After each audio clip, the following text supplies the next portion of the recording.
Shalom, this is Patrick A., and you are watching Punctoro Weekly Commentaries on the Good Book, and we are not listening to anything, although you might be able to hear my girlfriend playing N64 in the background. Yay! Okay, Parshat Naso is dedicated to my friend Heshy who writes the blog From Satire. Without him, I wouldn't have been able to do this blog post. So, I was reading a hilarious article on From Satire about a dating website called Shandy.com. Now, this ain't Yenta making a match. This is a site for married people who want to screw around on their spouses. Specifically, Orthodox Jewish women and men that want to screw around on their husbands and wives. Jesus, that's awful. Oh snap. I couldn't help it. I'm addicted to dating websites like JDate and Craigslist. Not because I'm looking for a spouse. I already have a girlfriend, thank you very much. Yay! But there's just something about all those lonely hearts, all those tiny photos and fill-in-the-blank profiles that makes me feel a certain joy about the human race. So I broke down, I made a profile on Shandy, and I started reading the ads. What blew me away was the number of men versus women that were looking to cheat. You made an ad? I'm not gonna... Yeah, I made an ad, but I didn't really put anything on it. Okay, I'm not going to tell you the exact numbers, you'll just have to join the site and see for yourself. Then it came time for me to write this week's Parshat about adultery, and it really got to me. All these men cheating on their wives, yet I have to write a commentary about women cheating? Come on. The Parshat basically says that if a man suspects his wife of cheating, he has to call her out on it.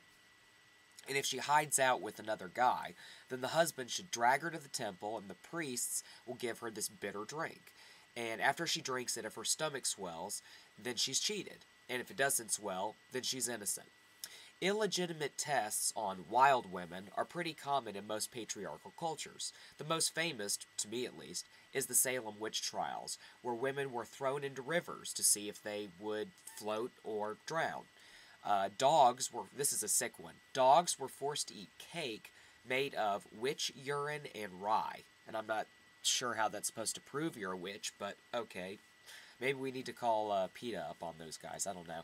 But basically, anyone who is accused of witchcraft was stoned to death, which is a very nice Jewish spin on capital punishment. What sets Judaism apart from pagan religions is that it denounces sorcery.